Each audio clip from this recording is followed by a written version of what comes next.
sourire dans la voix. On part? Allez, viens. Bienvenue dans les rendez-vous de Hugo. On se donne rendez-vous plus haut. Plein d'air, aventure, voyage, feu dans les yeux, croissance du cœur, spiritualité en jeu. Bienvenue dans les rendez-vous de Hugo. On trace nos propres chemins, entreprendre sa vie, aimer le matin. Hugo est un aventurier. Oh. Sac sur le dos, un carnet froissé, des idées folles, un café serré, une prière courte, un sourire léger. Il te dit viens voir qui tu peux devenir. On parle de chute, de remontée, de nuits glacées qui t'ont transformé, de peur qui bloque, de pas oser, de ce petit oui qui peut tout allumer. Bienvenue dans les rendez-vous de Hugo. On se donne rendez-vous plus haut. Plein air, aventure, voyage, feu dans les yeux, croissance du cœur, spiritualité en jeu. Bienvenue dans les rendez-vous de Hugo. On trace nos propres chemins, entreprendre sa vie, aimer le matin. Hugo est un aventurier. Hey! On marche, on doute, on rit, on prie, on parle business, on parle de vie. Ton rêve qui tremble, il le voit aussi. Lève-toi, avance, le reste suit. Bienvenue dans les rangs de Hugo. On se donne rendez-vous plus haut. Plein air, aventure, voyage, feu dans les yeux, croissance du cœur, spiritualité en jeu.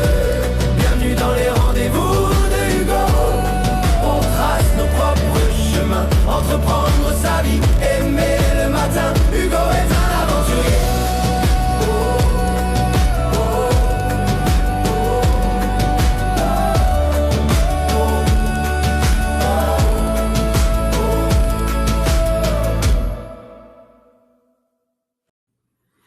Bonjour tout le monde, j'espère que vous allez bien. Bienvenue à cet 8e épisode des Rendez-vous de Hugo. Si c'est la première fois que tu me vois par hasard sur Spotify, sur YouTube, mon concept c'est très simple. Pour les courageux, à 6h30 le matin, tous les jeudis, je fais environ 1 heure et quart de sujets variés qui me passionnent. C'est simple, c'est les aventures, le plein air, le voyage, la croissance personnelle, la spiritualité et l'entrepreneuriat.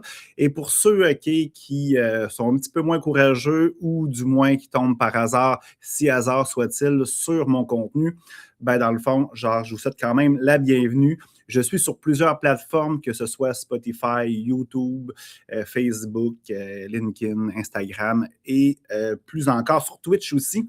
Puis les gens vont me dire, Hugo, c'est quoi Twitch? Puis je le dis souvent, Twitch, c'est là où j'ai le plus de popularité, sérieusement. Là, ça fonctionne super bien. Je ne comprends pas pourquoi. Peut-être quelqu'un va pouvoir m'expliquer ça, mais ça fonctionne super bien. Moi, mes amis qui sont plus des geeks informatiques, ils vont là-dessus pour suivre des gens qui jouent aux jeux vidéo en direct. En tout cas, moi, je parle un petit peu plus de choses, un petit peu plus humaines. Je ne savais pas que ça pognait là-dessus. Alors oui, c'est le 8e épisode. Ça se passe super bien. De plus en plus, les gens s'abonnent aussi dans mes plateformes. Sur YouTube, sur les rendez-vous d'Hugo, on est rendu 6. C'est pas beaucoup, par exemple, vous allez me dire, mais c'est pas tout le monde qui s'abonne dans les choses, dans les plateformes. Souvent, on va être vu, on va avoir beaucoup de likes, je vais avoir beaucoup de vues, mais je n'aurai pas nécessairement beaucoup d'abonnés. Puis là, si tu regardes un petit peu en bas, à gauche, là, c'est le lien que je donne tout le temps. Tout mon contenu que je rédige, pratiquement en temps réel, c'est là. Fait que c'est mon Linktree, tu peux écrire ça. Je te le dis, je dois le mettre à jour facilement 4-5 fois par semaine. D'ailleurs, hier, vous le savez, c'était le 1er avril, on en parle tantôt dans les rendez-vous d'Hugo. Mais je veux dire, j'ai fait mon infolette, fait qu'elle est disponible là pour les gens qui ne sont pas abonnés. Si vous voulez vous abonner là, à mon infolette, là, le lien est ici, je le mets en bas de mon nom. tout simplement. Alors aujourd'hui, on parle de quoi? On va parler de beaucoup de choses, OK? Pour les gens qui voient visuellement, vous voyez beaucoup de choses. Je vais essayer de ne pas dépasser 7h30. J'ai une invitée aussi, Hélène Gauthier, que vous connaissez. On va parler d'un sujet super intéressant. On va faire un recap un peu de ma semaine dernière, depuis jeudi de la semaine dernière. Mes aventures. Aujourd'hui, cette semaine, c'est une grosse semaine à plusieurs niveaux, que ce soit énergétique, religieuse, peu importe, on va en parler. Je veux qu'on parle un peu de la beauté et la bonté dans le monde présentement, parce qu'il y en a, hein? On ne regarde peut-être pas à bonne place. Je veux te parler quelque chose que j'attendais plutôt depuis septembre 2025, que j'ai reçu cette semaine. Je veux qu'on parle avec Hélène, une fois, on avait parlé un peu des francs-maçons, puis des sociétés un petit peu secrètes, mystiques. Aujourd'hui, on va parler des Templiers. Vous allez voir un sujet fort intéressant. Puis là, OK, je ne vais pas rentrer là, dans les complotistes de ce monde. Là. Moi, je donne des faits, des informations, un peu ma perception de la chose, dans la douceur, la bienveillance et l'amour. Fait que calmez-vous, là, je ne suis pas là pour vous dire qu'il y a des complots dans ce monde. Après ça, l'importance d'avoir l'approbation. Hein. C'est important d'être reconnu, hein, puis d'être aimé, puis que les gens approuvent nos décisions, nos choix, tout ça. Après ça, je vais vous parler de mon livre. Bien entendu, là, regarde, j'ai les papiers ici présentement. Bon, ce qu'on est vraiment, nous, les humains, rapidement, ta mission de vie. Puis à la fin, OK, si j'ai le temps, je vais faire un magnifique tirage de cartes, comme je vous ai habitué depuis peut-être 2-3 fois. Ça fonctionne super bien. Puis après ça, moi, quand je ferme la discussion avec vous, je m'enregistre à nouveau en faisant le tirage, uniquement le tirage, puis je le mets sur d'autres plateformes, sur YouTube, mais aussi sur TikTok. Les gens attendent ça avec impatience. Avant, là, il y a facilement 1 an, je le faisais quasiment tous les jours. Mais là, OK, ça me tentait un petit peu moins, tout simplement. Bon, on a eu une belle semaine, OK, depuis jeudi de la semaine dernière. Mes aventures, je suis habitué de vous parler un petit peu de ce qui s'est passé comme aventure, surtout le week-end. La semaine dernière, ce que j'ai fait, je n'ai pas voulu aller vraiment trop loin. J'avais le goût de rester à la maison un petit peu le soir, puis tout ça. Fait que j'ai voulu rester dans la région. Je reste dans le coin de Lévis. Puis là, qu'est-ce qui arrive, c'est que vous êtes habitué de me voir un peu partout, à gauche, à droite, dans Charlevoix, aux États-Unis, puis tout ça. Puis j'avais comme passé le week-end, l'autre semaine, OK, chez moi, à rien faire. Je vous ai parlé que c'était ma plus grande aventure à vie. Je ne vais pas revenir sur ce sujet-là, tu sais, rien faire, c'est une aventure en soi, revenir à soi, avec aucune distraction. Vous pouvez aller lire mon infolette, là, qui est sur mon... vous pouvez vous abonner en bas, là, OK, mais sinon, OK, vous pouvez aller voir mon infolette. J'en parle de cette plus belle aventure à vie. J'avais le goût un peu de faire un mix d'aventure / OK, aventure avec moi-même. Puis, dans le fond, je suis allé dans le parc national de la Jacques-Cartier, proche de Québec, peut-être une demi-heure de Québec, dans le nord, proche de Stoneham, pour les gens qui connaissent un petit peu plus OK, le secteur. Fait que je suis allé faire une belle randonnée. Puis en passant, tu sais, moi j'adore les CEPAC. Là. Vous pouvez dire ce que vous voulez, là, mais tu sais, au Québec, à part qu'ils n'acceptent pas les chiens dans la majorité des pistes, là, puis j'ai pas de chien, là, mais tu sais, je comprends les propriétaires de chiens que ça peut être une grogne. À part ce fait-là, OK, on a vraiment des beaux parcs au Québec. Il faut être fier de ça. Oui, OK, peut-être les employés ne sont pas assez payés, des choses comme ça, mais la qualité du service qui est fait, OK, versus aussi toutes les infrastructures de sentiers, c'est extraordinaire. Puis le parc national de la Jacques-Cartier en fait partie. C'est proche de chez nous quand même. Fait que il y a plein de randonnées hiver et été. Il y a du canot, du camping, j'en passe. Allez voir ça sur Internet. C'est vraiment extraordinaire. Puis moi, en fin de semaine, OK, ce que j'ai fait, c'est que je suis parti faire une randonnée. Vous le savez que, en tout cas, pour ceux qui connaissent le secteur, après le centre de service, bien là, c'est bloqué, il faut marcher à pied. Fait que je suis parti du centre de service, je suis allé faire la coulée. Ensuite, je suis allé monter les loups. J'ai fait la boucle des loups, parce que dans le fond, il y a un chemin d'hiver en hiver. Sinon, il y a un parking normalement que tu vas en voiture. Tu pars de là, fait que c'est pas une boucle, c'est un aller-retour. Mais l'hiver, tu peux faire soit aller-retour avec le chemin d'hiver ou carrément faire la boucle. C'est-à-dire, tu prends le chemin d'hiver, tu montes au Belvédère en haut, où tu as une belle vue sur la Jacques-Cartier, l'escarpement, le centre de service. Vraiment une vue extraordinaire. Puis après ça, tu peux redescendre, soit reprendre le chemin d'hiver ou prendre le chemin d'été. Fait que moi, j'ai pris le chemin d'été, j'étais arrivé au parking. Puis après ça, je suis continué dans le nord jusqu'au pont. Je pense que c'est le pont du Pain Blanc. Il y a un camping dans ce coin-là. Je pense que c'est le Huron.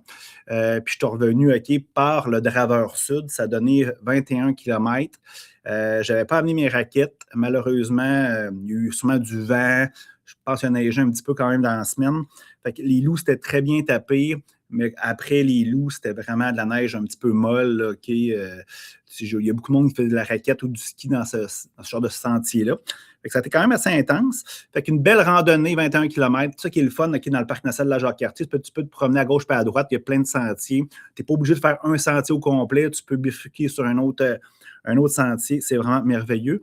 Le dimanche, qu'est-ce que j'ai voulu faire? C'est que j'ai voulu passer un petit peu plus de temps avec moi, avec une marche. Fait que je suis allé dans le Vieux-Québec, j'ai pris le bateau, j'ai traversé l'autre côté.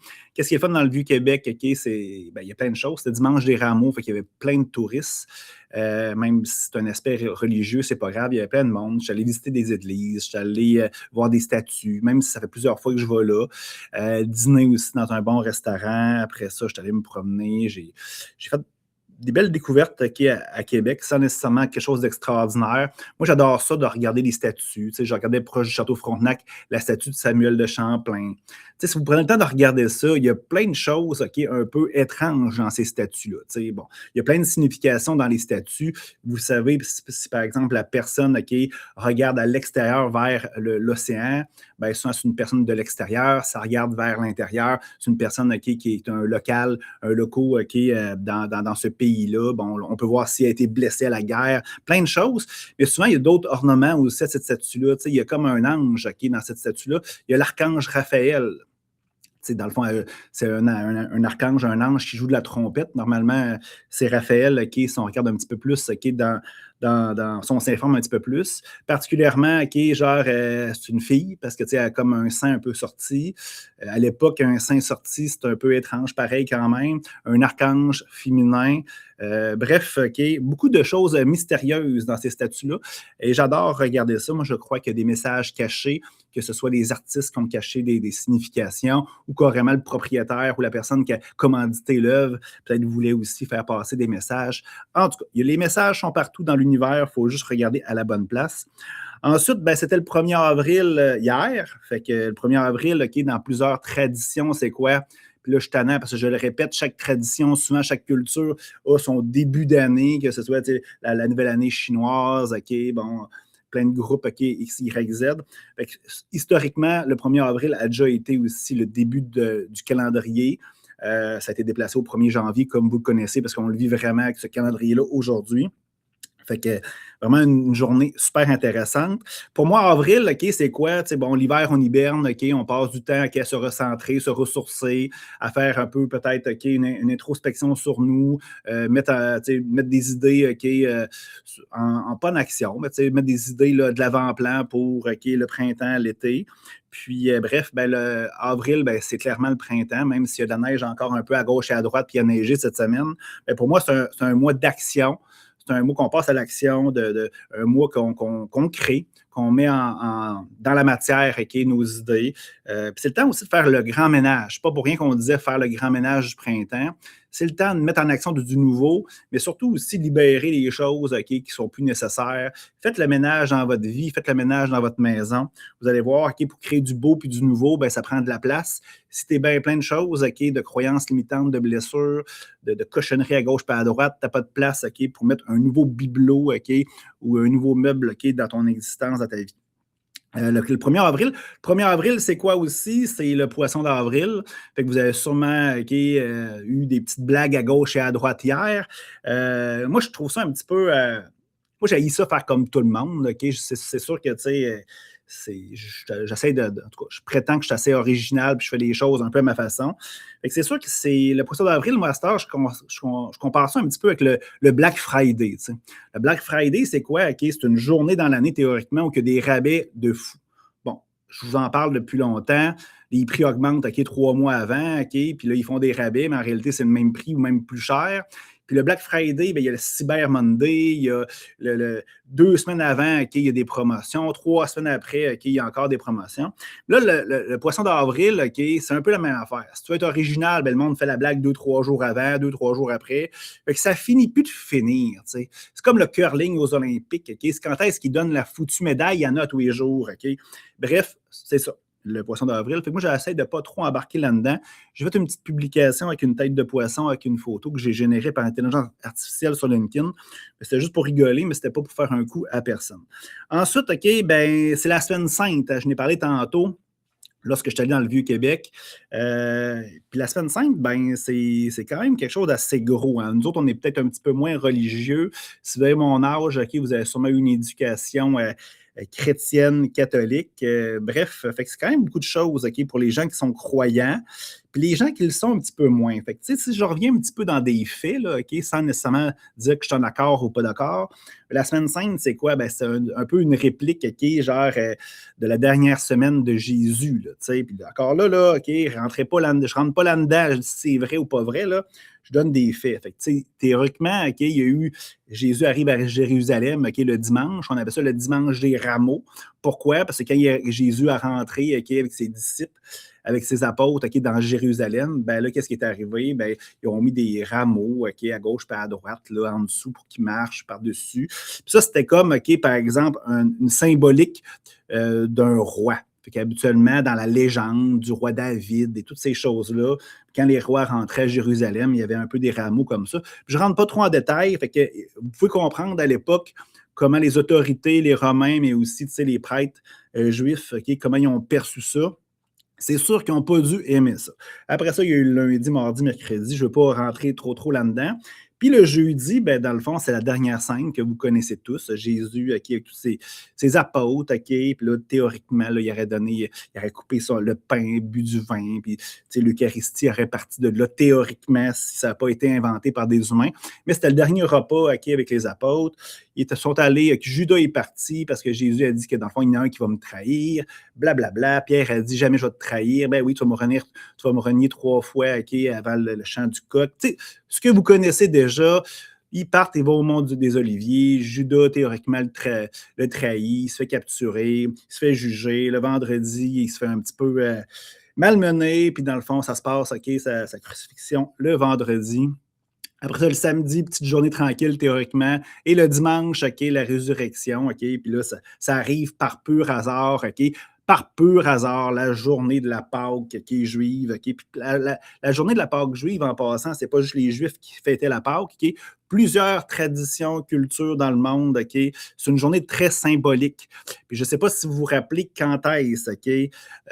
Dans le fond, c'est quoi la date de Pâques? Comment on la détermine? OK. Je ne suis pas un expert là-dedans, mais normalement, OK, c'est un peu en lien avec les planètes, OK, puis toutes ces choses-là, l'astrologie, là, tu sais, les choses que vous dites un peu que c'est un peu ésotérique, mystérieux, ben c'est un peu ça. Hein. Ça se trouve être le prochain dimanche.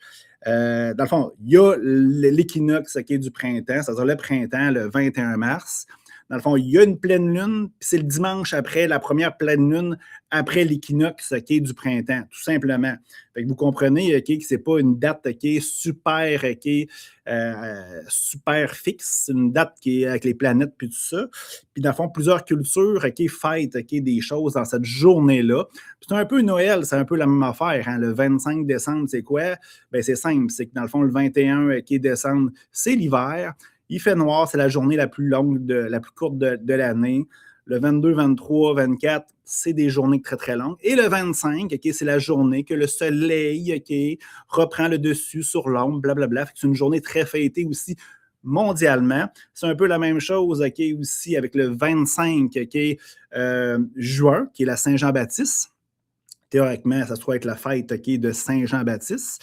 Vous comprenez, nous autres au Québec, on a ramené ça pour la fête du Québec. Par pur hasard soit-il, mais c'est une journée qui est très, très significative aussi. Fait que vous voyez cette semaine, une journée vraiment chargée. Puis Pâques, quand je disais, c'est une journée qui est très, très significative, mais tu sais, c'est normalement, c'est l'alignement de la Lune, le Soleil, puis c'est le renouveau dans la vie. C'est pour ça que c'est fêté beaucoup dans plusieurs traditions, tout simplement. En passant, je vais faire venir Hélène dans quelques minutes. Je ne sais pas si elle est là présentement. Hélène Gauthier, qui va parler de sujets fort intéressants. Je parlais tantôt du poisson d'avril. Ça a été inventé justement pour faire un petit clin d'œil, vu qu'on a changé normalement, théoriquement, de date du début du calendrier Hélène a dit qu'elle est là. Fait que c'est le 1er avril avant. Là, on a changé ça pour le 1er janvier. Fait que c'est un petit clin d'œil, OK, pour nous dire, OK, c'est une date quand même importante. Puis ça a été inventé au 16e siècle en France, comme plusieurs autres choses, OK? Puis dans le fond, c'est sûr que je voulais vous mentionner. Fait que je vais faire venir Hélène immédiatement, si vous êtes d'accord. Comme je vous dis, j'ai beaucoup de sujets fort intéressants à jaser avec vous aujourd'hui. Comme vous pouvez voir, un petit mélange d'histoire aussi. Fait que j'essaie de trouver Hélène. Super. Hélène, est-ce que tu es là? Oh, Je me vois pas. excusez-moi. Faut que tu allumes ta caméra Elle probablement. est allumée. OK, ferme-la, réouvre-la peut-être. Je ne sais pas. Ou si tu veux réessayer de te déconnecte-toi puis reconnecte-toi peut-être, Hélène, puis je vais te reprendre après un autre sujet. OK? Parfait. Super. Fait que déconnecte-toi puis reconnecte-toi. Super. C'est ça la technologie, hein? Ça qui est le fun, ça qui est merveilleux, ça qui est beau. Je veux que. Ben, aussi, qu'est-ce que j'ai fait cette semaine aussi, c'est que j'ai travaillé sur mon infolette. Je vous l'ai parlé tantôt. Pas mal de sujets que je vais vous parler aujourd'hui sont OK, dans mon infolette.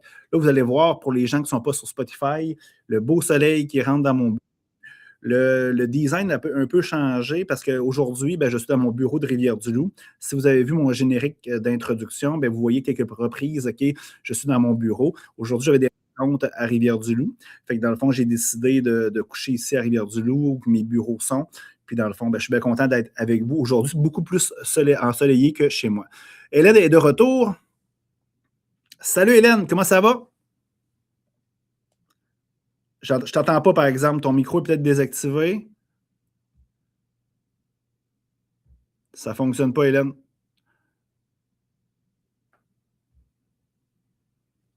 Ton microphone est comme pas reconnu. Déconnecte-toi pour reconnecte-toi.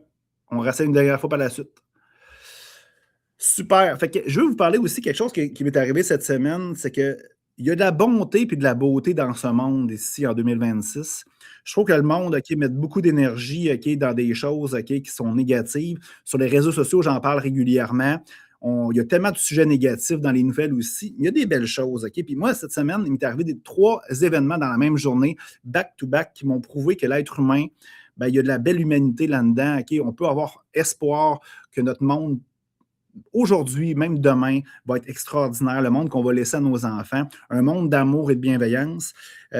Première affaire, je suis allé faire des commissions, aller magasiner, m'acheter des trucs qui me manquaient à la maison, faire l'épicerie. Je suis allé au centre commercial pour le fun. Puis, bon, j'ai mis du stock dans mon... Moi, j'ai une Subaru, j'ai plusieurs voitures, mais j'ai une Subaru avec un haillon comme ça, une hotback, là. Tu sais, un fameux haillon qui lève de haut en bas. Puis, fait que j'ai ouvert ça avec ma télécommande, j'ai mis du stock. J'ai fermé le haillon avec la télécommande. Je ne regarde pas, je pars. Puis là, je vais au centre commercial, puis je niaise, puis je me promène. Je vais chez Sport Expert, je vais chez Renaud-Bré, des choses comme ça. J'achète absolument rien. C'est juste parce que je voulais un peu m'amuser puis perdre un peu de temps, combler le vide, comme on dit souvent, avoir une distraction. Je reviens, la porte est grande ouverte. J'ai resté pratiquement une demi-heure, 45 minutes.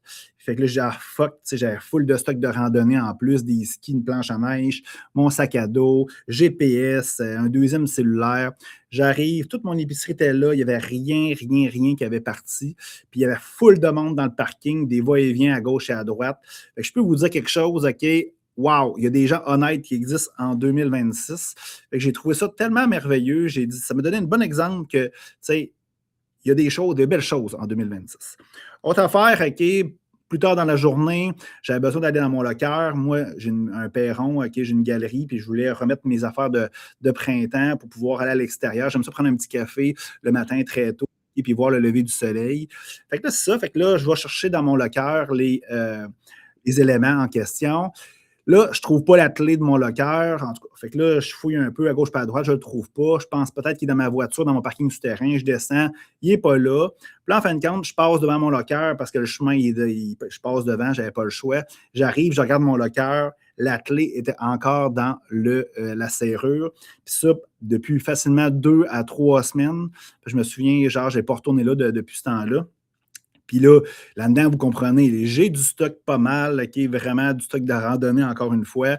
Fait que là, j'ouvre ça, absolument rien. Tout était intact, il n'y avait pas rien, personne n'avait touché à ça.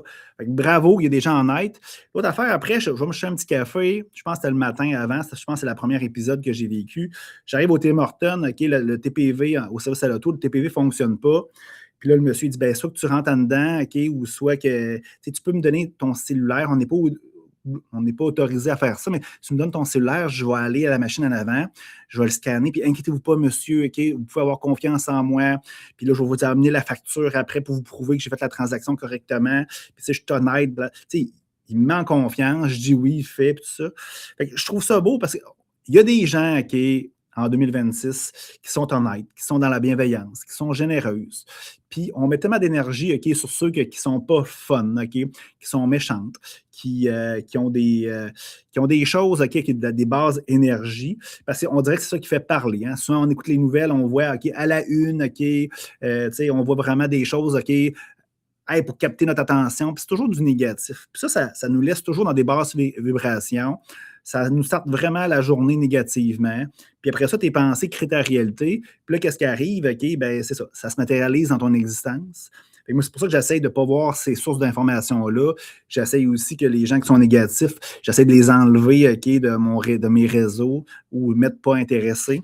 Vous le savez, je vous ai parlé de ça la dernière fois, faire attention au fil d'actualité. Il existe des belles choses. Ça me donné espoir, OK, qu'on est capable de créer le monde qu'on veut avoir, un monde d'amour et de bienveillance maintenant, OK? Puis demain, en mettant notre énergie sur ces gens-là, sur ces aptitudes-là, ces attitudes-là, tout simplement. Puis l'autre sujet que je veux amener, je pense qu'Hélène est de retour, je vais finir mon sujet. La beauté est partout, tu sais. Souvent, vous savez, je côtoie des gens partout au quotidien, puis les gens me disent tout le temps, ah, Hugo, je vis des choses difficiles, je vis des choses, OK, pas évidentes, c'est riche en expérience. Pour pas dire des mots comme ma vie, c'est de la merde, OK, désolé de le dire. Puis, tu sais, j'ai compris cette semaine, puis depuis longtemps, sûrement, c'est que, tu sais, tout ce qui nous arrive, OK, c'est de l'amour, c'est de la lumière, c'est de la bonté. Ça peut pas être autrement que ça, vous comprenez? C'est notre perception humaine, OK? C'est notre cerveau, c'est notre ego qui perçoit ces informations-là, ces situations-là, ces gens-là qu'on côtoie de façon négative. Mais en réalité, toutes ces expériences-là, tous ces gens-là, OK, qui peuvent peut-être, dans nos perceptions, être négatives, bien, en réalité, qu'est-ce que ça fait? Ils sont là pour nous faire grandir et nous faire évoluer. C'est ça qu'il faut comprendre. Fait que vous comprenez que la définition du succès entre toi, ton humain, et versus ton âme est complètement différente. Ton humain veut de la richesse, veut de l'amour, veut de la valorisation. Mais ton âme, ce qu'elle veut, c'est grandir, évoluer. Alors, vous comprenez que c'est complètement différent. Fait que la beauté est partout. Puis dans les choses difficiles que vous vivez, ben, vous devez les voir différemment. Vous devez les apprécier parce que c'est ces éléments-là, ces situations-là, ces gens-là qui vont vous faire grandir, évoluer. Puis c'est ça que tu veux, OK? Peut-être que tu t'en rends pas compte nécessairement, mais c'est ça que tu veux. C'est ça le but de la vie. Le but de la vie, c'est qu'on vient ici. Pourquoi? Parce que dans le fond, on veut, OK, évoluer, grandir. Puis ça passe, OK, par des connexions avec des situations à l'extérieur de nous et des humains. Bon, je rasseye Hélène. Si ça ne marche pas, Hélène, c'est la dernière fois, malheureusement. Alors, Hélène, est-ce que tu m'entends? Je ne t'entends pas. Je suis désolé, Hélène. Malheureusement, on va devoir refaire ça la semaine prochaine. Ah, des fois, c'est la technologie, malheureusement. C'est plate, là, mais je pense qu'il y avait des beaux sujets qu'elle voulait nous parler, tout simplement. On continue. Il y a du beau dans ce monde. Puis je vais finir avec une anecdote, OK, que j'ai eue en Colombie en 2022. 2021 ou 2022, je pense que c'est 2022. Je me lève toujours très tôt le matin.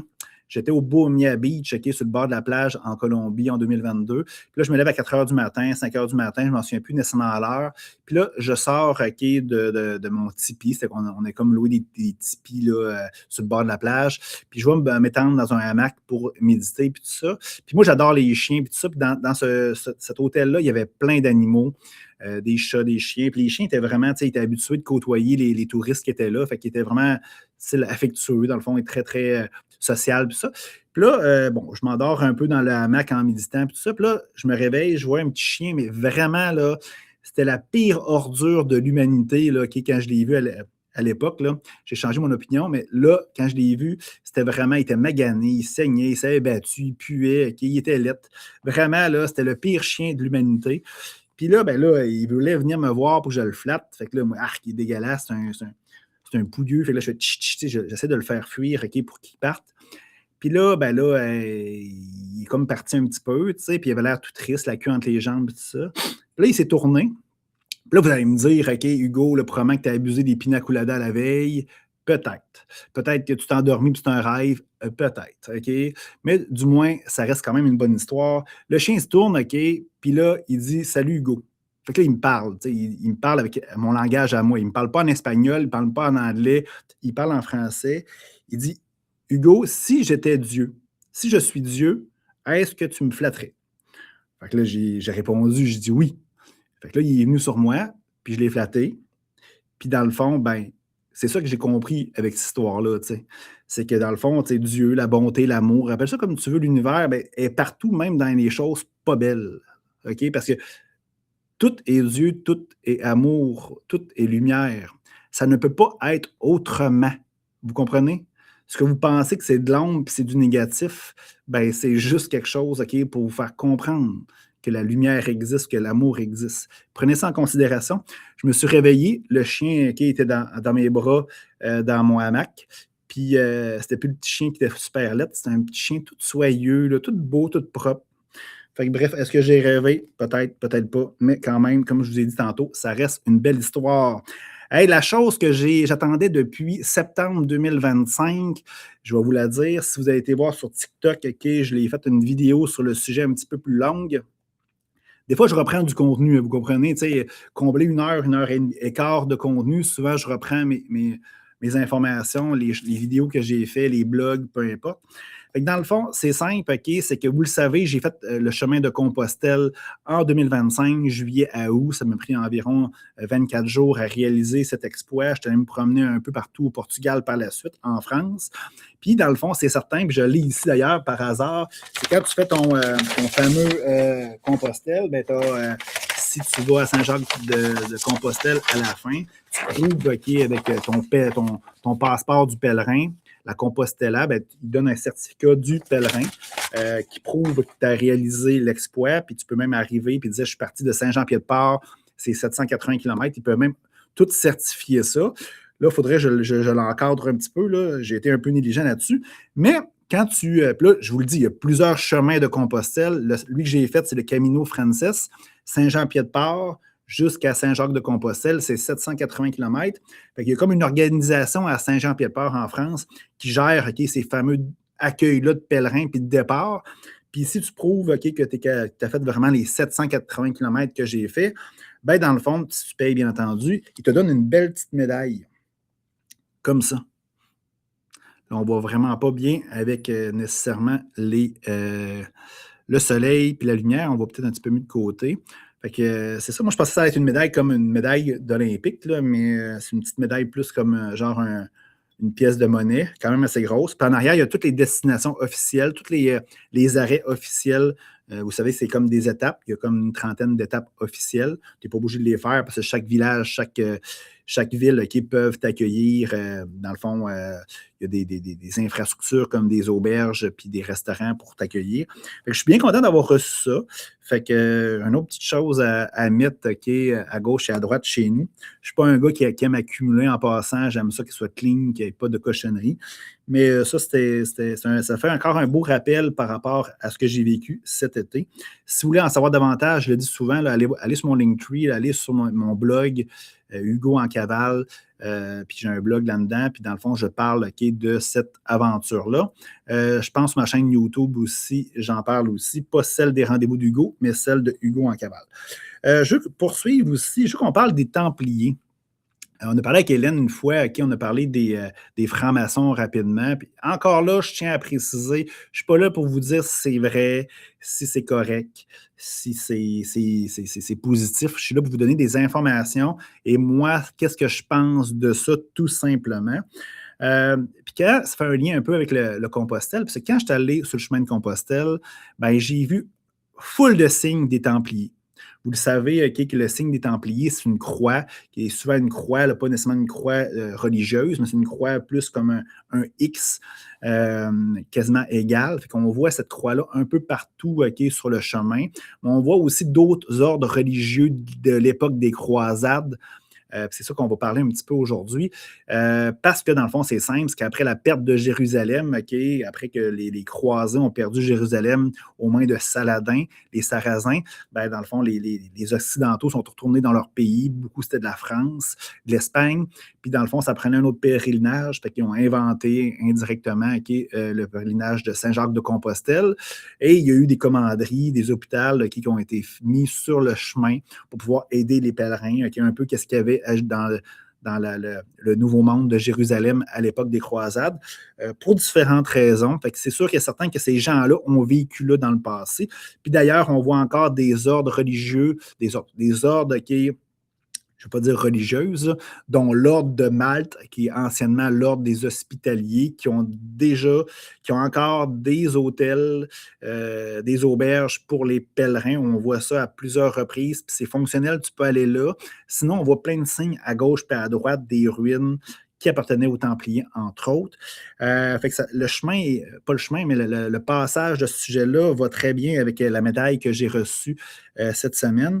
Puis je veux qu'on parle un petit peu de ça parce que je trouve ça super intéressant, parce que dans le fond, vous le savez, les croisades, il y en a eu plusieurs, et puis il y a même eu des croisades en France, les fameux Cathares qui ont été exterminés. C'est un peu ça que j'ai fait aussi, ma deuxième étape de mon voyage. J'étais allé au Portugal, j'étais allé aussi visiter les pays cathares, les forteresses, les châteaux.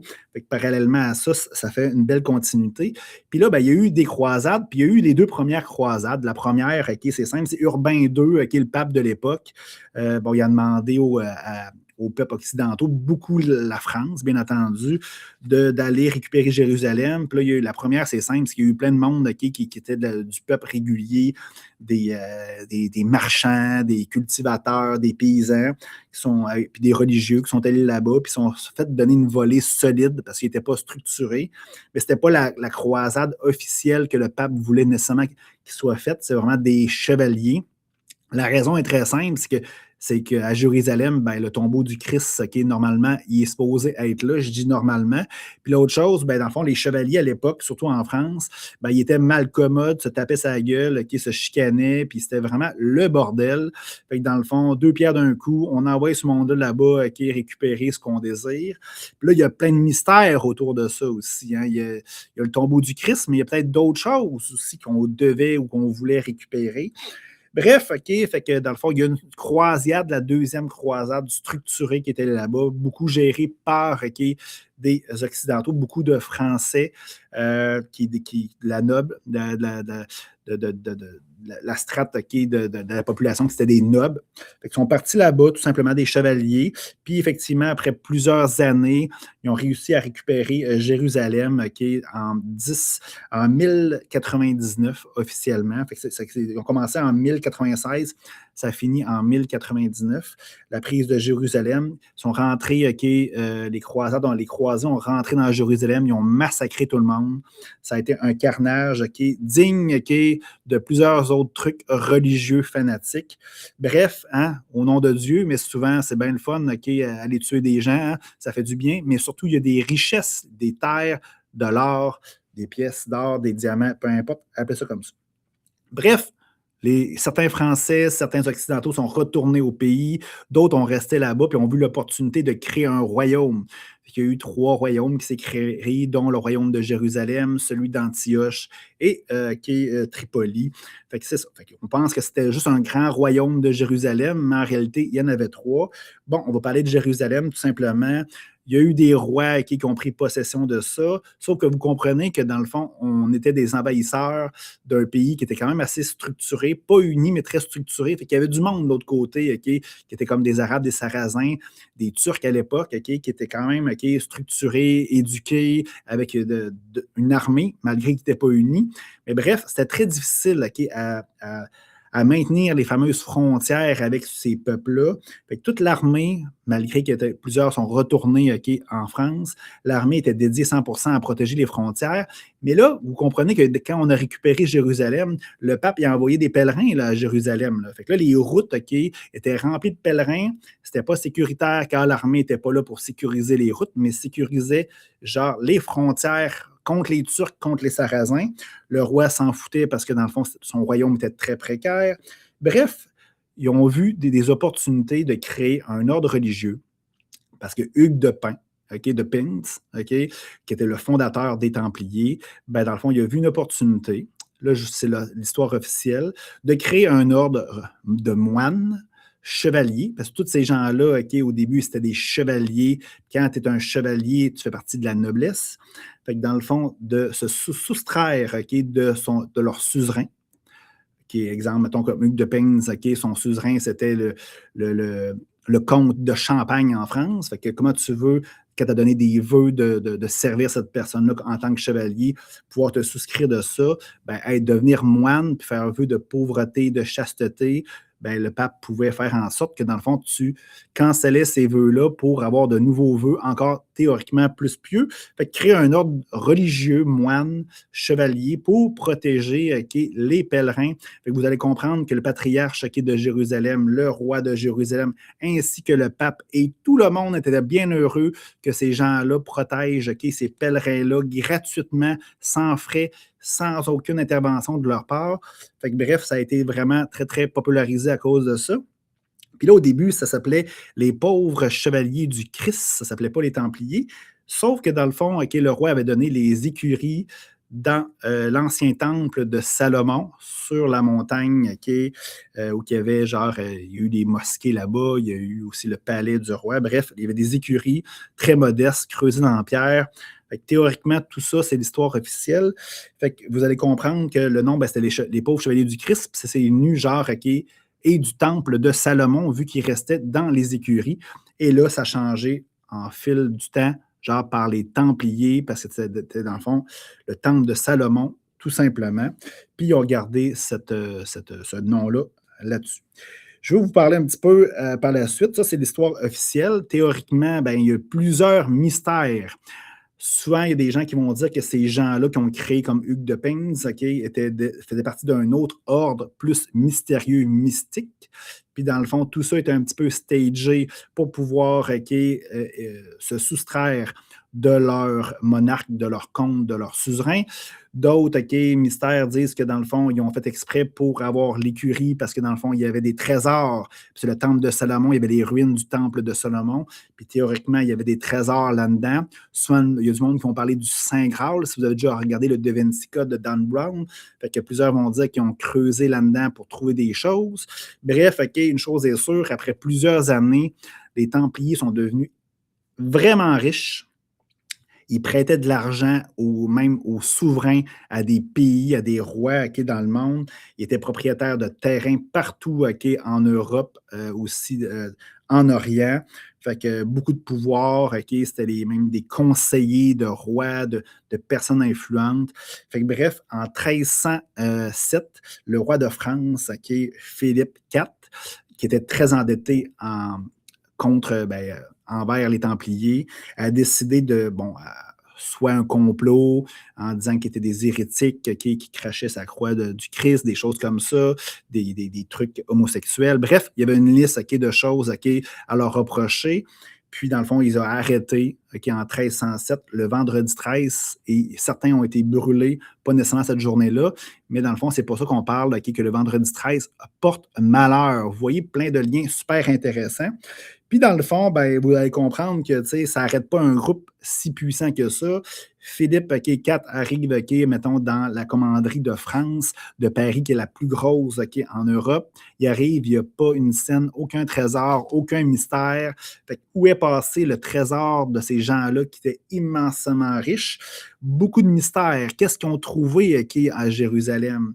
Qu'est-ce que, dans le fond, il y avait comme argent, comme trésor, comme pouvoir? On ne le saura probablement jamais. Une chose est sûre, dans cette même période-là, qu'ils sont fait arrêter en Écosse, il y avait l'indépendance de l'Écosse. Vous avez sûrement déjà vu William Wallace, le film Cœur vaillant avec Mel Gibson. Il y avait le roi Bruce qui était là-bas, qui qui était un noble qui voulait avoir l'indépendance de l'Écosse. Par hasard, cette personne a accueilli certains Templiers pour pouvoir avoir son indépendance. Bizarrement, hein? Il y a des Templiers, puis ça, c'est plus ou moins prouvé, qui sont allés en Écosse. Fait que plusieurs disent que c'est grâce aux Templiers que l'Écosse a eu son indépendance et que, dans le fond, la franc-maçonnerie qui a été démarrée théoriquement, qui a été son origine part de l'Écosse, serait peut-être un pendant de ça. Qui dit? On ne le saura jamais. Après ça, certaines personnes vont dire que, genre, les Templiers ont été aussi au Portugal ou que le roi du Portugal qui se battait à l'époque avec les Maures, qui se trouvent être des Arabes à l'époque, que la frontière était vraiment envahie par ces peuples-là. Fait que plusieurs vont dire que c'est le roi du Portugal a donné refuge aux Templiers en échange de leurs services. Même certains Templiers ont changé de nom. Puis ça, c'est prouvé. Le pape a accepté que certains Templiers soient réfugiés au Portugal et le nom a rechangé des Templiers par, pas les pauvres chevaliers du Christ, mais les chevaliers du Christ. Et là, le Portugal est venu au monde. Les frontières ont été établies avec ce que vous connaissez. Et là, plusieurs vont dire que les Templiers sont devenus des navigateurs. Vous allez voir que c'est cette même période-là que, dans le fond, le Portugal, une puissance maritime, a découvert ou redécouvert plusieurs pays, dont le Brésil. Là, vous allez dire que Christophe Colomb était un Espagnol, il a découvert l'Amérique, théoriquement, ou redécouvert l'Amérique parce qu'il y avait des peuples qui restaient là-bas. Mais Christophe Colomb était un Portugais. Plein de Portugais importants ont découvert des choses. Puis si vous regardez un peu sur la Santa Maria et d'autres bateaux, les caravelles de Christophe Colomb, il y avait une croix templière sur les voiles. Bon, là, il y a plein de mystères qui sont établis là-dessus. Bon, je ne veux pas trop rentrer dans les détails, mais vous allez comprendre que c'est une histoire fascinante. Puis sur le chemin de Compostelle, il y a plein de signaux, de symboles templiers. J'ai même vu, puis je termine avec ça, j'ai même vu en Espagne une auberge qui avait la croix templière, puis c'était placardé de trucs templiers. Je suis rentré là-bas, je suis allé prendre une petite bière, j'ai jasé avec le propriétaire de l'établissement. Puis dans le fond, j'ai parlé avec lui, j'ai commencé les Templiers, blablabla, je faisais mon innocent, puis tout ça. Puis lui, il me dit, je suis comme un maître de l'ordre du temple. Fait que là, je jase un petit peu avec lui, puis tout ça, il me sort un livre avec plein de noms, Là, c'est sûr qu'il aurait pu falsifier ça, ça aurait pu faire plein d'affaires. Puis là, à un moment donné, Hugues de Pins est là-dedans, Jacques de Molay, qui est le dernier maître du temple qui a été brûlé en France. Et lui, il est là-dedans, son nom est là-dedans théoriquement. Fait que bref, belle histoire quand même, que je pourrais en parler pendant des heures et des heures. Le temps file quand même. Je veux qu'on parle, si vous aimez ça, ce genre d'histoire-là, moi j'en connais plein. Je pourrais vous en raconter pendant des heures. Je veux qu'on parle un petit peu, parce que autre sujet que je parle régulièrement dans les rendez-vous d'Hugo, c'est qu'est-ce que je jase avec mes clients en coaching souvent. Je ne drop pas de nom, puis mes interactions aussi au bureau avec des amis, tout simplement. Puis je me suis rendu compte qu'il y a beaucoup de personnes qui ont besoin absolument d'avoir l'approbation des autres. Exemple, puis la personne est peut-être là présentement, mais elle va m'écouter, mais une personne qui va partir en voyage a besoin que genre son entourage, sa famille approuve que cette personne-là part, peu importe où dans le monde. Puis on est un peu de même, nous autres, les êtres humains. Quand on fait quelque chose, qu'on prend une décision, ou même nous qui nous sommes, on a besoin de se faire approuver pour déterminer que notre rôle, notre étiquette, notre personnage qu'on s'est créé est légitime puis qui est correct. T'sais. Puis je pense que, c'est donner notre pouvoir à quelqu'un d'autre. On donne tellement notre pouvoir à gauche et à droite dans l'extériorité, au gouvernement, à notre conjoint, à nos enfants, mais on le donne aussi en voulant se faire aimer, en voulant se sentir valorisé, en se sentant quelqu'un, puis approuvé. Puis ça, c'est un combat perdu d'avance, parce que les autres, en réalité, là, ils s'en contrefoutent de vous autres. En réalité, là, ils vont dire quelque chose, peu importe quoi le sujet, en lien avec leur perception qu'ils ont de qu'est-ce que toi, tu vis, que toi, tu as réussi à communiquer. Fait que tu vas dire quelque chose d'une façon qui est encore là, une façon propre à toi de communiquer. La personne va percevoir ça à sa façon, tout simplement, puis elle va interagir avec ça en lien avec elle. Fait que si tu es d'accord avec toi, c'est parfait, tu as vendu ton speech, puis tu es content. Mais en réalité, en quoi cette information-là a fait quelque chose en l'autre personne? T'sais? Quand quand la personne est d'accord, ben, OK, c'est correct, on s'en fout. Quand elle n'est pas d'accord, on va se poser la question. OK, pourquoi elle n'est pas d'accord? OK, y a-tu quelque chose, blablabla. Mais en réalité, là, les autres autour de vous là, s'en contrefoutent de vous pratiquement. Là, OK? C'est pas vrai, là. C'est pas vrai que le monde va vous aimer inconditionnellement. Comme je vois des mamans en coaching des fois, là, puis, tu sais, bon, hey, moi, là, je ferais tout pour mes enfants. Là. J'aime mes enfants inconditionnels.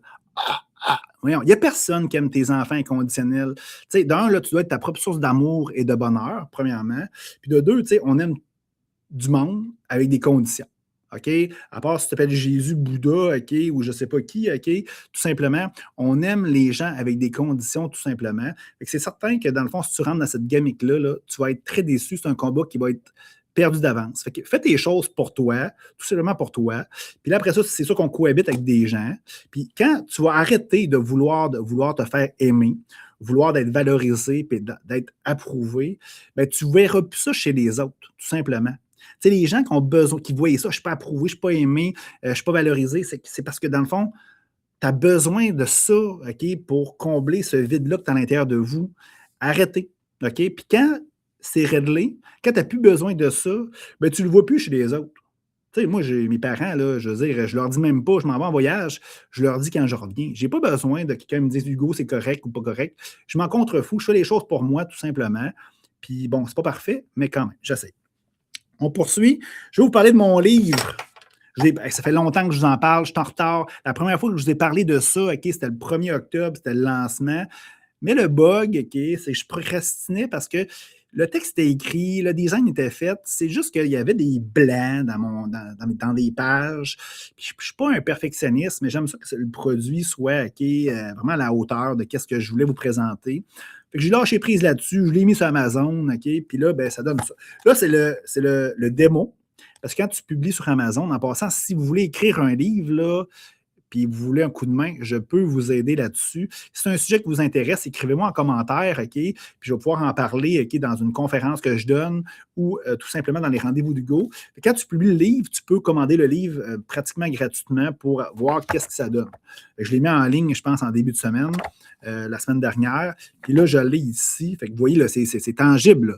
Fait que là, il y a une petite barre ici qui dit que c'est un démo parce que je ne peux pas le vendre. Mais Hugo Dubé, c'est la couverture du livre. Le dos, il est là. Bon, il y a un petit bug ici, le code QR, OK. Le code barre, je veux le mettre plus site, là. Fait que je vais corriger la situation, inquiétez-vous pas.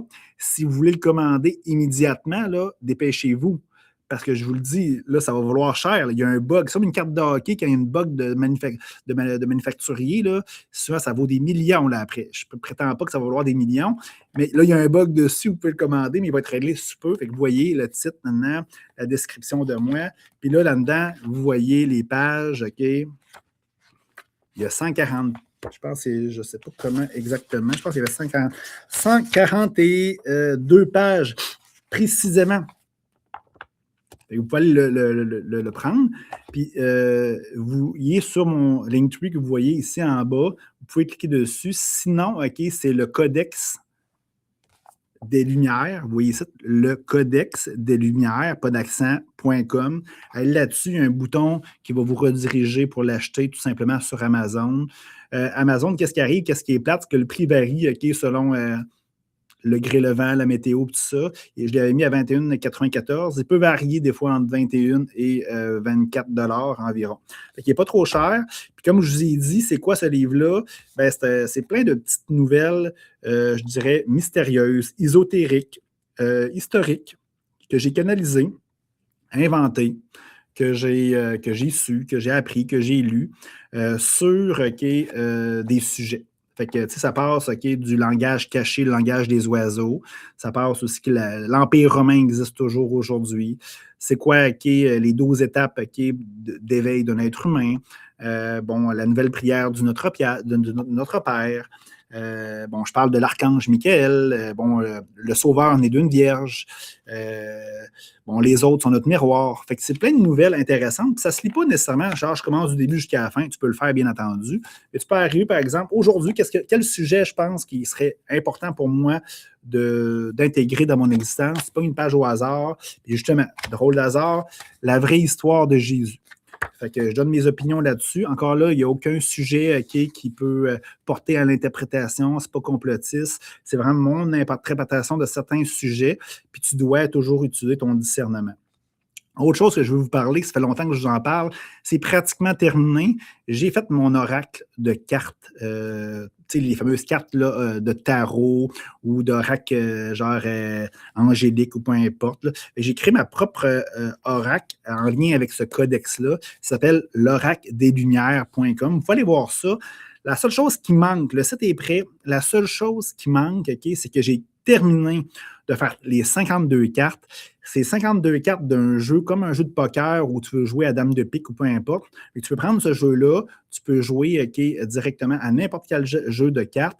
Tu as un titre qui est une propriété, tu as un thème, tu as 4 caractéristiques sur la carte, tu as une pensée et tu as un personnage là-dessus. C'est sûr qu'il y a une façon de faire pour avoir les messages et comprendre les ressentis que l'univers, la vie veut nous faire comprendre. Je vous en parlerai dans un autre épisode. Puis le site, c'est que tu vas pouvoir faire des tirages gratuits, soit simples, soit complexes, pour pouvoir, qu'est-ce que la vie veut t'offrir aujourd'hui, par exemple.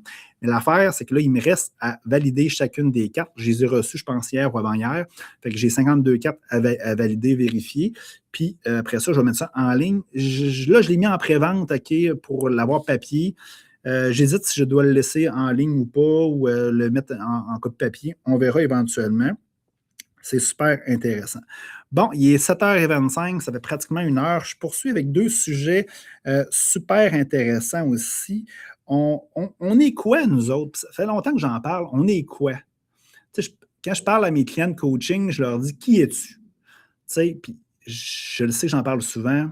Les gens vont dire « Bon, Hugo, je suis un entrepreneur, j'ai 2 enfants, j'aime faire de la planche à neige, je voyage 2 fois par année, j'ai une blonde, j'ai une roulotte, j'ai une Subaru, blablabla, blablabla. » C'est leur définition de qui ils sont.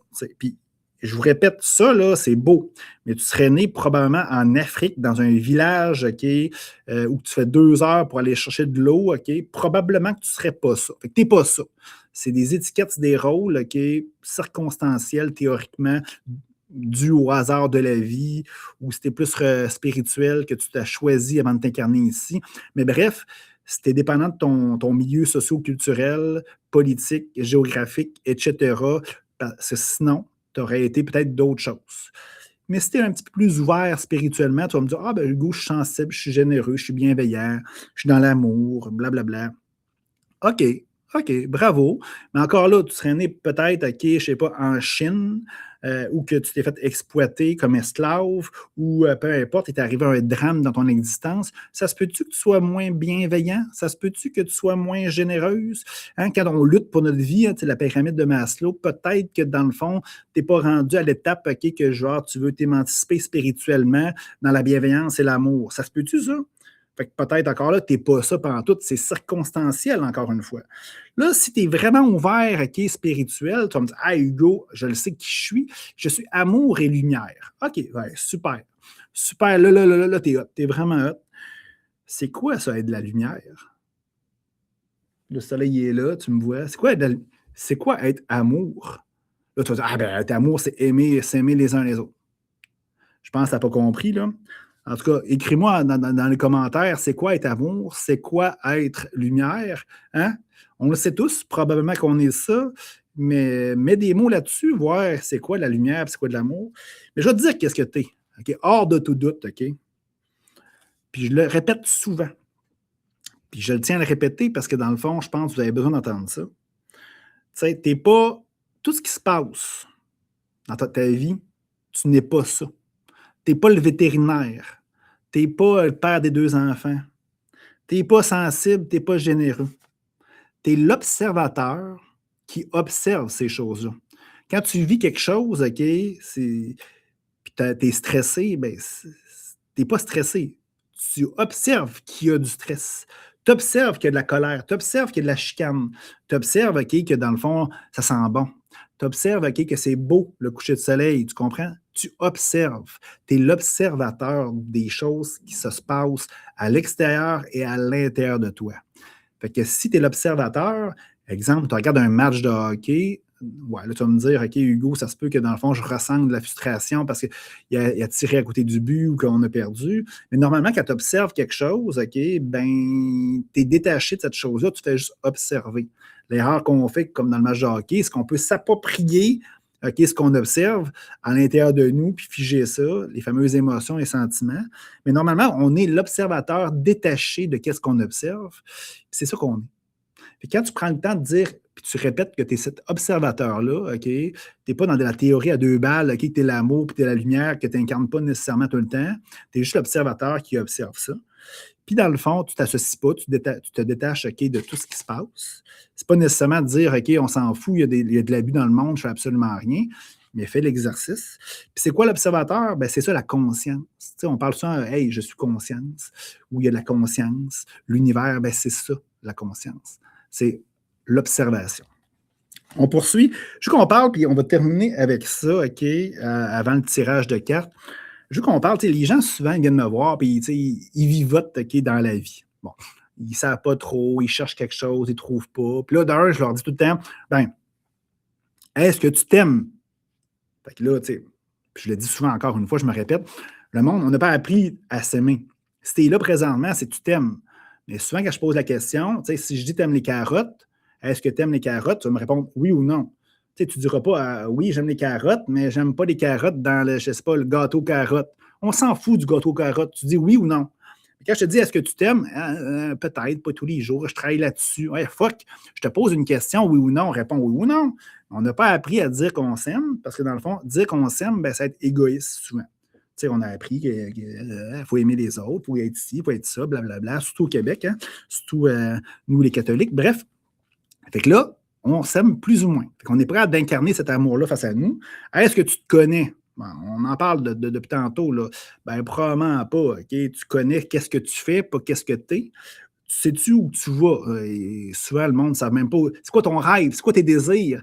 Ah, OK, il n'y en a pas bien, bien. Mais comment tu veux que moi, l'univers, OK, veut te donner ce que tu veux si tu ne sais même pas ce que tu veux? Tu sais? Hein? Fait que, tu sais, il faut s'aimer, il faut savoir qui on est, il faut savoir où qu'on s'en va. Puis après ça, ben, il faut être cohérent avec tout ça. C'est sûr que si tu me dis, OK, moi, si je suis ça, je veux une blonde dans ma vie, spirituelle, puis tout ça, qui s'entraîne, tu manges des chips, tu bois de l'alcool, OK, puis dans le fond, genre, tu es le premier à dire des âneries à gauche puis à droite, puis être dans la colère puis la peur, ben, tu comprends probablement que tu vas être invisible avec cette personne-là. Fait qu'il faut être cohérent avec tout ça. Puis où je vais en venir, OK, les gens, OK, c'est beau, ils travaillent là-dessus, OK, au quotidien pour incarner tout ce que je viens de dire. Puis après ça, ouais, mais Hugo, c'est quoi ma mission de vie, tu sais? C'est quoi ma mission de vie? Fait que là, c'est sûr que dans le fond, tout ce que l'univers t'a donné, tout ce que tu as choisi d'être ici, OK, présentement, en ce moment-ci, c'est toutes des cordes à ton arc, OK, pour OK, te donner c'est quoi ta mission de vie, tu sais? Comme moi, par exemple, je suis en forme, fait que moi, dans une randonnée, dans une escalade, franchir une montagne, je suis vraiment très, très bon, je suis endurant, je suis en forme. Après ça, j'aime voyager, j'aime OK, aider les gens, blablabla, blablabla. Fait que c'est certain que, par exemple, ce que je fais comme vie, comme coach, comme personne qui voyage avec des groupes, clairement, OK, je suis sur mon chemin de vie. Pas sur mon X. Un X, c'est statique. Je suis sur mon chemin de vie. C'est un chemin, c'est toujours en mouvant, c'est toujours en mouvance, c'est toujours, ça bouge tout le temps, ça s'adapte, ça s'ajuste avec le fil du temps. Puis je suis sur mon chemin. Mais je vais vous dire, OK, qu'est-ce qui nous unit tous comme chemin de vie, parce que ton chemin de vie à toi, propre à toi, genre, c'est toi qui dois le découvrir, tout simplement. Je peux t'aider à le découvrir, mais c'est toi qui dois le découvrir. Mais il y a un petit chemin, OK, pas un petit chemin, mais une petite mission de vie que je peux vous dire, OK, qu'on est tous, OK, responsables, puis qu'on a tout ça à l'intérieur de nous. Puis je t'ai dit, puis ça te parle, OK, ben go. Puis je vais peut-être faire quelque chose avec ça prochainement, OK, en passant. Tu sais, dans tous les trucs de lumière que je suis en train de faire, le codex des lumières, l'oracle des lumières, il y a peut-être de quoi que je vais vous annoncer bientôt. Moi, là, je pense qu'il y a une petite mission de vie, OK, que nous sommes tous, OK, responsables. C'est, première des choses, fais toujours de ton mieux. Tu sais, moi, je me couche toujours, OK, le soir, puis je me dis toujours, OK, Hugo, est-ce que j'ai fait de mon mieux? Bon, souvent, c'est oui. Puis souvent, ben, OK, ben, oui, il y a eu cet épisode-là qui est arrivé, cette situation-là, riche en apprentissage. J'ai fait de mon mieux. Je pense que je n'aurais pas pu faire mieux. Soit avec du recul, des fois, c'est facile de dire ça, mais j'ai fait de mon mieux. Si je n'ai pas fait de mon mieux, je dis, OK, demain, ça va être une meilleure journée, je vais faire de mon mieux. Je ne me sens pas coupable, je me pardonne, je passe à demain. tout simplement. Fait que faites de votre mieux tout le temps. Puis, il y a des choses qu'on ne sait pas.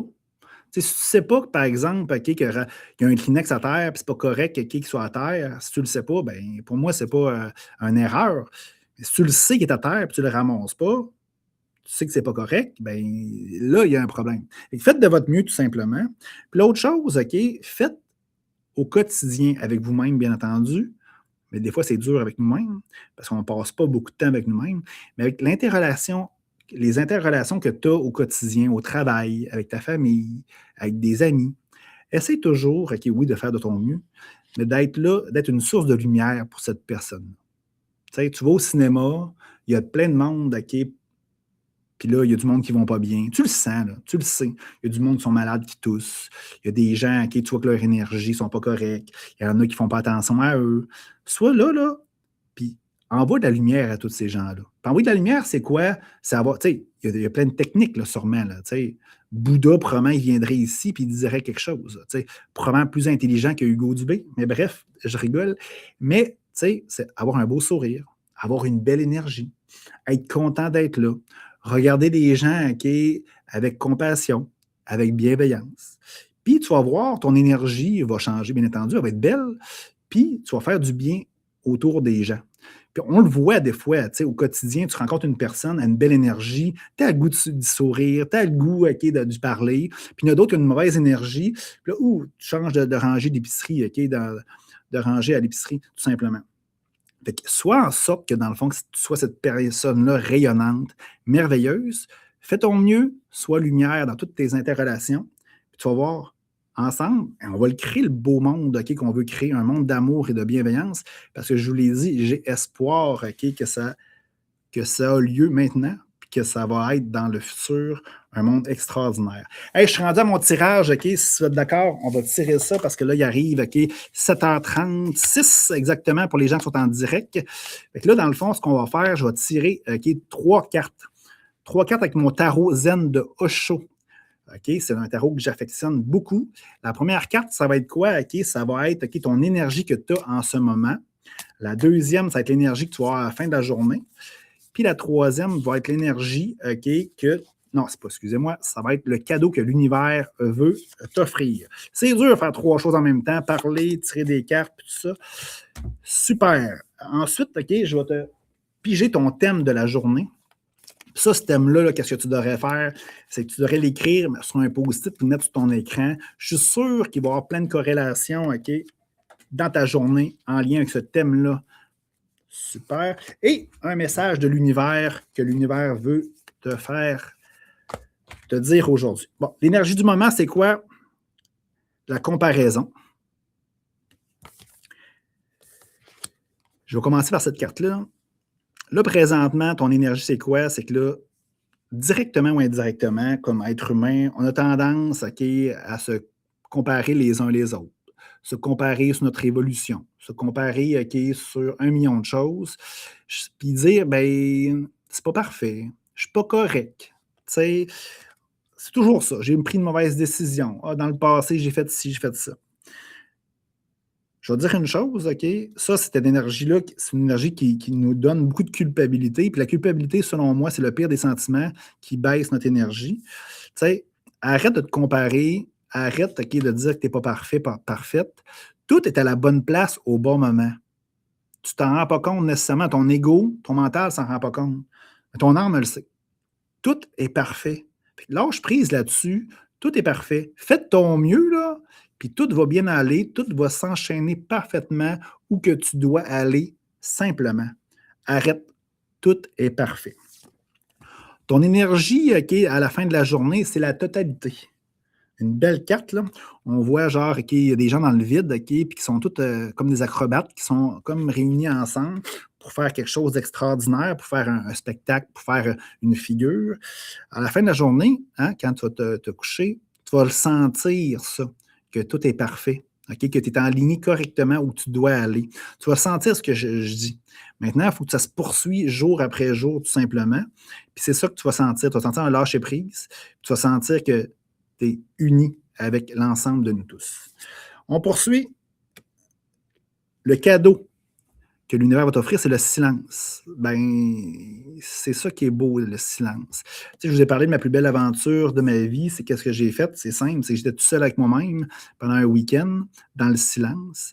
L'univers va te donner cette capacité-là d'avoir ça aujourd'hui. Soit que dans le fond, quand tu vas côtoyer des gens, tu vas être dans le silence pour bien écouter les gens. Puis quand tu vas être seul avec toi en train de travailler, ou peu importe, ce soir, OK, tu vas avoir le goût de goûter à ce silence-là. Puis c'est là que tu vas avoir tes belles réponses. C'est là que tu vas goûter à cette totalité-là, à cette unité-là, tout simplement. On poursuit. Aujourd'hui, l'ange de la générosité va être ton thème. Le titre, pas le titre, la description, c'est source intérieure, bonté, altruisme. Tu sais, la source intérieure, c'est un peu avec le silence, comme je parlais un petit peu. Et c'est ça. Je pense qu'aujourd'hui, là, OK, dans tes interrelations, je t'ai parlé de faire de ton mieux tantôt, là, d'être de la lumière, là. Je pense que tu devrais l'écrire sur le post-it, là, vraiment, là, ça. Là. Je pense que ça va faire une grosse différence dans ta vie et dans la vie des autres. Puis je suis sûr que tu vas être contagieux, tu as le goût envers toi-même, tu vas avoir le goût de le reproduire de jour après jour, parce que quand tu fais des belles choses, comme moi, qu'est-ce que je suis en train de faire présentement à te parler, quand je vais raccrocher, ça va me donner full d'énergie, full de lumière. Tu sais, tu comprends? Ça va donner le goût de continuer, puis ça va donner peut-être au goût aux autres de continuer tout simplement, pas de continuer, mais à t'imiter, à faire c'est la même chose que toi, un beau sourire, une belle énergie. Le message de l'univers, c'est que je communique immédiatement tout ce que j'ai à communiquer. Je répète, je communique immédiatement tout ce que j'ai à communiquer. Je libère mon esprit et je vis en paix avec moi-même et les autres. Je n'ai plus à me préoccuper de ce que je pense, ce que pensent les autres, et je sais que je suis totalement aimé et supporté de l'univers. On a tendance à ne pas dire 100% qui est la vérité aux gens ou procrastiner. On a peur de ce qu'ils vont dire parce qu'on veut se faire aimer, on veut se faire valoriser, on veut se faire approuver. Hein? Fait que là, la carte, ce qu'elle dit, dis les choses comme ils sont. OK, tu vas voir, ça va bien se passer. Puis, l'autre affaire, c'est que arrête de chercher l'approbation. Tu sais, tu es déjà approuvé, tu es déjà aimé. Puis si tu devrais avoir cette propre approbation, cette propre amour-là envers toi-même en premier. Puis les autres, là, fais de ton mieux, envoie de la lumière, puis tout simplement, vis ta vie tout simplement. Fait que je répète rapidement, là, tu es à la bonne place au bon moment, tout est parfait dans ton existence, tu vas le ressentir à la fin de la journée, un sentiment aussi de connexion avec l'unité, avec nous tous. Le cadeau, c'est le silence. Tu vas être capable d'être bien dans les silences que la vie va t'offrir. Sois une personne généreuse aujourd'hui, fais toujours de ton mieux pour toi, pour les autres, puis aussi sois une source de lumière pour eux autres. Puis on s'en fout de ce que les autres pensent. Fais juste ton mieux, sois bienveillant, vis ta vie, ne cherche pas à être aimé, à être reconnu, puis à être approuvé. Sur ces belles paroles, je vais finir avec mon merveilleux générique de la fin. J'espère que tu as apprécié le 8e épisode des Rendez-vous d'Hugo. Si tu as des sujets que tu veux que je traite et que je parle, écris-moi en privé, va sur mon Linktree si tu auras plus de contenu et on se reparle la semaine prochaine, jeudi prochain, pour ceux qui sont en direct. Merci beaucoup, à la prochaine.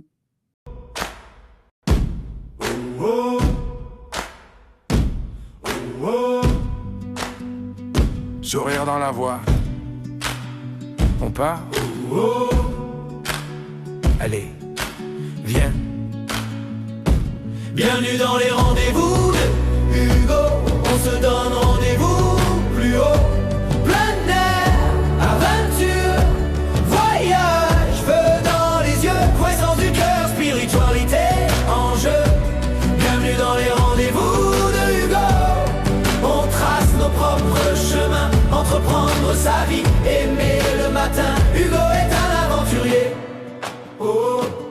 Sac sur le dos, un carnet froissé, des idées folles, un café serré, une prière courte, un sourire léger. Il te dit viens voir qui tu peux devenir. On parle de chute, de remontée, de nuits glacées qui t'ont transformé, de peur qui bloque, de pas oser, de ce petit oui qui peut tout allumer. Bienvenue dans les rendez-vous de Hugo. On se donne rendez-vous plus haut. Plein air, aventure, voyage, feu dans les yeux, croissance du cœur, spiritualité en jeu. Bienvenue dans les rendez-vous de Hugo. On trace nos propres chemins, entreprendre sa vie, aimer le matin. Hugo